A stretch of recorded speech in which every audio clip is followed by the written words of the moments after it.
ഫാത്തിമ പൊട്ടി കരയുന്ന സമയം പരിസരം മറന്നങ്ങ് പൊട്ടിപ്പോയി ഹൃദയം.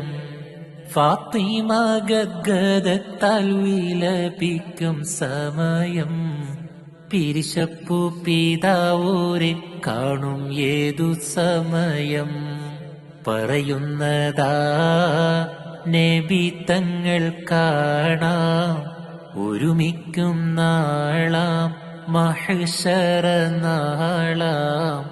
ഉരത്തിക്കൊണ്ട് മൊഴിയുന്നു നബി തങ്ങൾ കുറക്കേണം അസ്റായീലേ. അംലക്കുകൾ വരി വരി വരിയായി സ്വർഗീയ തരുണികൾ നിര നിര നിരയായി മുത്ത് നബി തങ്ങളുടെ റൂഹിനെ വരവേൽക്കാനൊരുങ്ങുകയായി.